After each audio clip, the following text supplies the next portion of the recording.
What's going on, folks? Dr. Hammond speaking. Today, I wanted to do something different. We're going to try a modification to this pain in my anus, the Lego Therizinosaurus.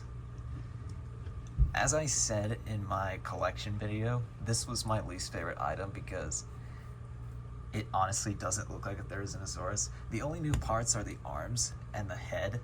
The rest of this is the Indoraptor, which makes this thing really small, very disproportionate, and it has a talon claw, it aggravates me.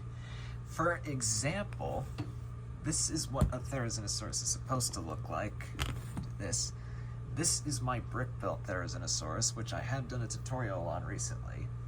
So go check that out. You can see he's not too much bigger, but he is taller, which is kind of the point. So with that being said, I've taken some time and constructed some replacement parts to add to this thing to hopefully make it a little bit better. We're going to show you how to make these parts and how to apply them to hopefully make it less massacred, if I say the least. We'll first do the arms, and then we'll do the tail. So we're going to cut to the stop motion phase, and I'll see you guys then.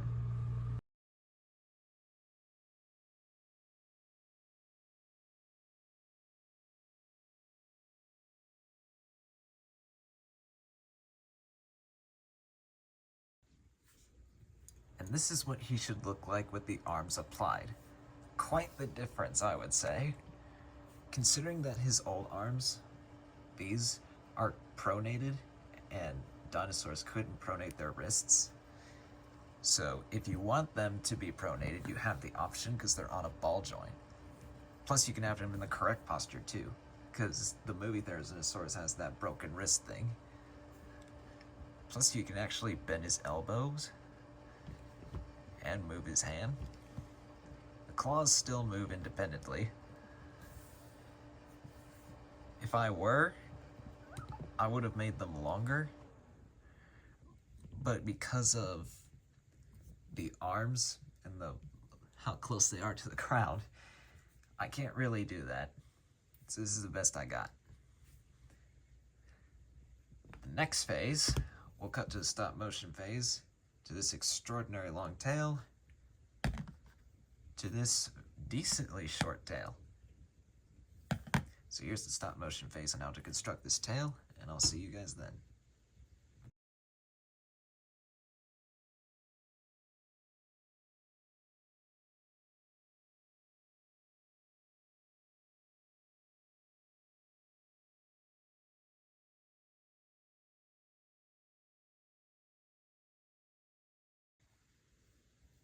And this is what he should look like with the tail attached. It really goes to show how much better it looks with just some plain old bricks. The only downfall is that it's not as round as the Indoraptor's tail because it kind of has that little seam there that makes it awkward. You get what you get. Now like this, I personally like this a lot better because this is way too long for a Therizinosaurus tail. And these just make the whole thing look so weird. They showed considerable effort by making the claws detachable and posable. That's the feather detailing on there, which is missing there. They showed considerable effort.